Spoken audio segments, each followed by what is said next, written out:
Hello दोस्तों। आज मैं 2005 की एक थ्रिलर ड्रामा मूवी एक्सप्लेन करने जा रहा हूँ जिसका नाम है मोलिसा पी। तो चलिए शुरू करते हैं। मूवी की शुरुआत में हमें मोलिसा नाम की एक शर्मीली लड़की दिखाई गई है। मोलिसा एक छोटी लड़की है और वो अपनी माँ डाडिया और दादी एलवीरा के साथ रहती है।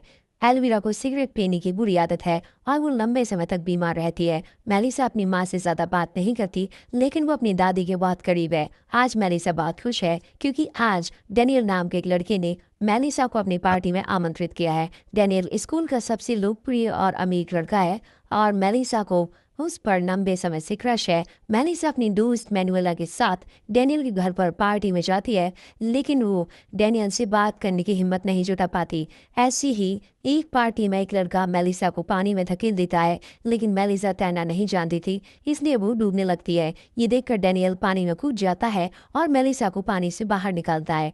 डेनियल फिर मेलिसा को अपने पिछवाड़े में ले जाता है जहाँ से समुद्र दिखाई देता है। डेनियल मेलिसा से उसके परिवार के बारे में पूछता है तो मेलिसा बताती है कि उसके पिता एक इंजीनियर हैं और वे हमेशा देश से बाहर रहते हैं। इस बारे में बात करते हुए डेनियल को पता चलता है कि मेलिसा उसे पसंद करती है। डेनियल इसका फायदा उठाता है और वो मेलिसा के साथ वहाँ पर रोमांस करता है और रोमांस करने के बाद वो उसे वहीं धकेल देता है। वो उसे वहीं अकेला छोड़ देता है। मेलिसा को बहुत बुरा लगता है। उस दिन के बाद कई महीने बीत जाते हैं और इन सभी महीनों में डेनियल ने मेलिसा से मिलने के अलावा उसे कभी फोन भी नहीं किया था, लेकिन फिर भी मेलिसा डेनियल के प्यार में पागल हो रही थी। कुछ ही दिन में स्कूल खुल जाता है।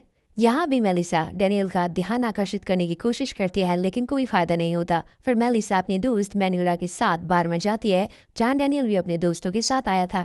डेनियल मेलिसा को देखकर पहचान जाता है और उसे अपने दोस्तों से मिलवाता है। मेलिसा को ये देखकर अच्छा लगता है। इसके बाद डेनियल मेलिसा को अपने घर ले जाता है और वहाँ उसे बहकाना शुरू कर देता है। फिर वहाँ दोनों इंटीमेट हो जाते हैं। इस बीच मेलिसा डेनियल से कहती है कि वो उससे प्यार करती है, लेकिन डेनियल ये सुनकर मेलिसा का मजाक उड़ाता है और उसके प्यार को ठुकरा देता है।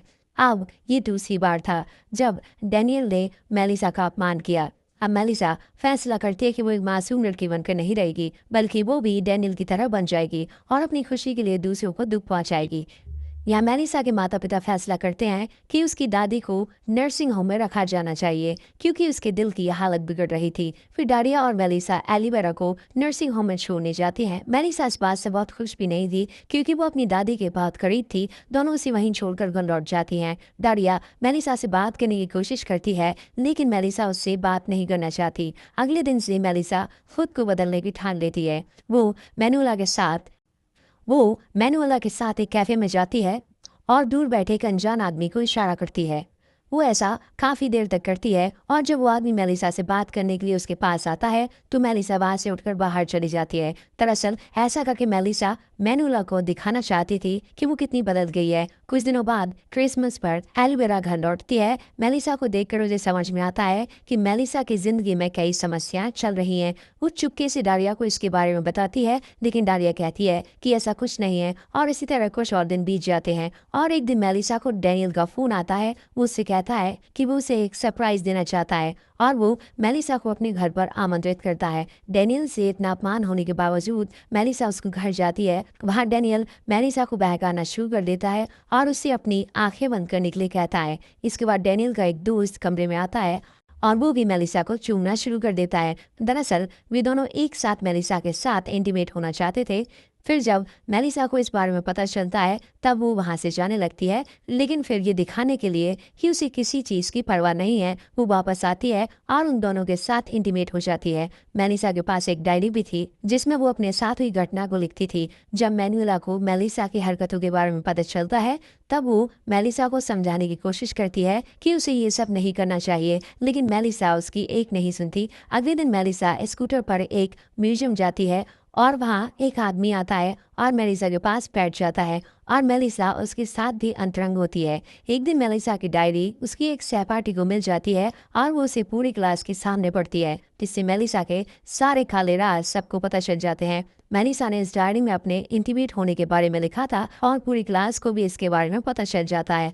तब मेलिसा उसी में अपनी डायरी वापस ले लेती है और वो इसके लिए मैनुएला को जिम्मेदार ठहराती है। मेलिसा ने डायरी में मैनुला के लिए गलत बातें लिखी थी, जिसे लेकर मैनुला को बुरा लगता है और मेलिसा उससे दोस्ती तोड़ देती है। सबको दिखाने जाती है कि वो पूरी तरह बदल गई है, छोटे कपड़े पहनने लगती है। अगले दिन मैनुला उससे मिलने आती है, लेकिन मेलिसा उससे बात नहीं करती। मेलिसा की क्लास में मार्को नाम का एक लड़का भी था और वो मेलिसा को पसंद करता था, लेकिन वो आज तक मेलिसा से बात भी नहीं कर पाया था। आज वो मेलिसा के पास जाने की हिम्मत करता है, लेकिन तभी मेलिसा को डैनियल का फोन आता है। थोड़ी देर बाद डैनियल का दोस्त अर्नाल्डो मेलिसा से मिलने आता है और उससे कहता है कि आज वो उसे सरप्राइज देने वाला है। फिर वो उसकी आंखों पर पट्टी बांध देता है और उसे एक तहखाने में ले जाता है। हम तहखाने में देखते हैं कि अर्नाल्डो के अलावा वहाँ 4 और लड़के मौजूद हैं और फिर जब मेलिसा उन्हें देखती है तब वो सब कुछ समझ जाती है और फिर सबके साथ वहाँ मस्ती करती है। अब अगले दिन ये बात पूरे स्कूल में फैल जाती है और सबको पता चल जाता है कि मेलिसा कैसी लड़की है। फिर मेलिसा भी एक डेटिंग साइट पर अपना अकाउंट बनाती है। वहाँ वो कई अनजान लड़कों से चैट करती है। मेलिसा को इस साइट पर एक ऐसा आदमी मिलता है जिसकी वजह से मेलिसा बहुत बातें करने लगती है। फिर ये आदमी मेलिसा को अपने होटल में इंटीमेट होने के लिए बुलाता है और मेलिसा तैयार होकर उस होटल के लिए निकल जाती है। कुछ देर बाद डारिया घर आता है तो उसे नर्सिंग होम से फोन आता है और उसे बताया जाता है कि दादी की तबीयत ठीक नहीं है और उसे जल्दी से आकर उनसे मिलना चाहिए। ये सुनने के बाद डारिया मेलिसा को